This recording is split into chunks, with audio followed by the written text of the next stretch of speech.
All right. Well, we got our Munich Dunkel here. This is the actually first time I've made a Dunkel, so I did a fair amount of research on it, and it's like, all right, let's give this a go. I'm a big fan of German dark lagers myself.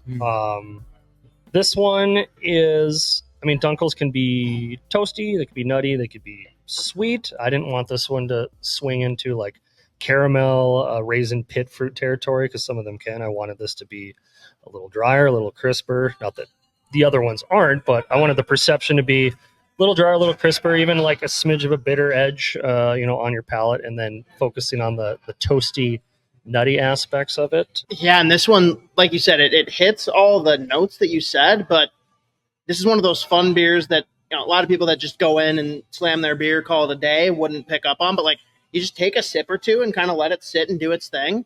And it kind of takes you on a little journey. Like you go through in different levels. Yeah. And then like that little sweetness at the end. I really like that. See, I went a different direction with it. So that's funny because mine started a little bit more like I had a little bit of the sweet and caramel hint, and then it got smoky, roasty, then it got bitter. And like, but it was like a real like smooth, cohesive transition.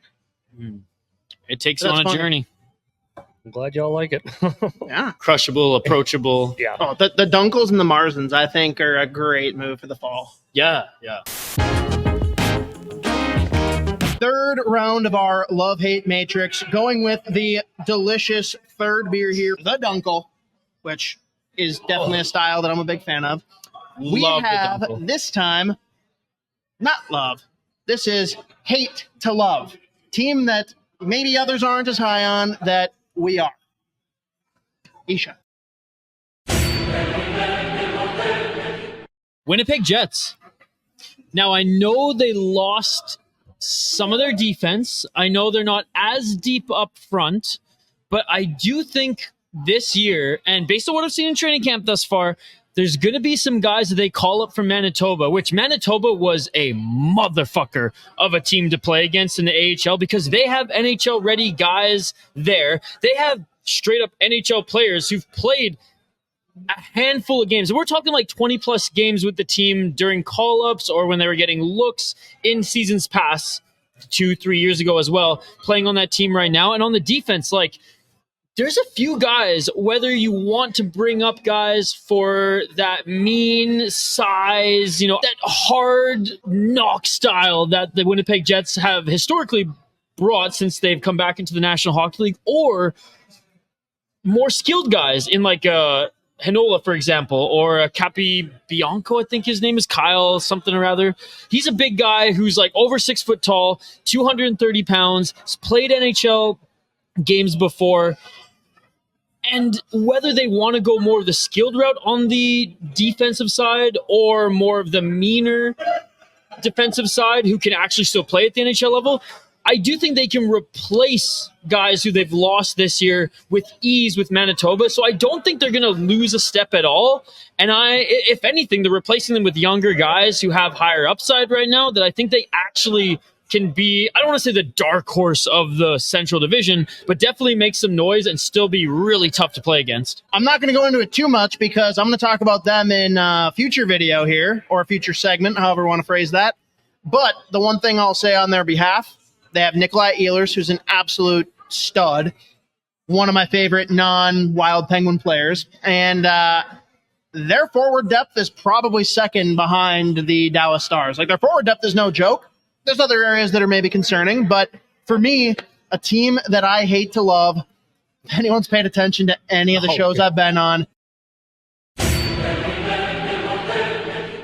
it is the formerly known as Arizona Coyotes, which I'm devastated to lose the Kachina. Now they have a soccer name. Utah Hockey Club.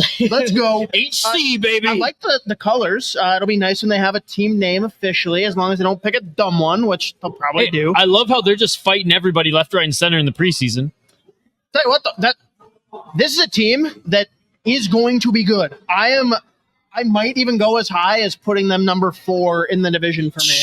Because this is a team leading up. Like, let's just look at the first third of the season. This is a team that played really well. Yeah. we want to talk about teams and what's happened in their off seasons. No one has gotten a bigger boost than getting the fuck away from that dipshit owner and now having an owner that cares about them deeply.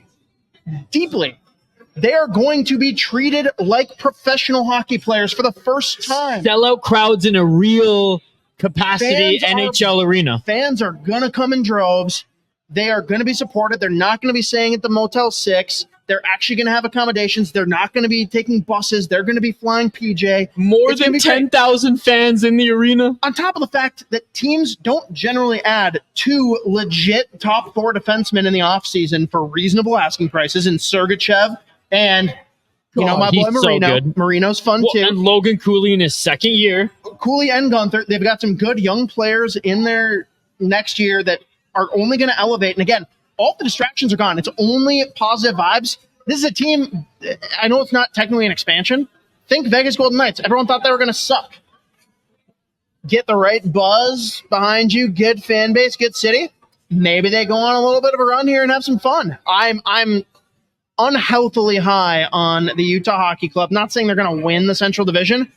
I think they're a playoff team. Now, but this is the question, because I hear the bars close early in Utah. Is that going to be a hindrance? Do the bars exist? Is that going to be a hindrance, or is that going to help the professional athletes?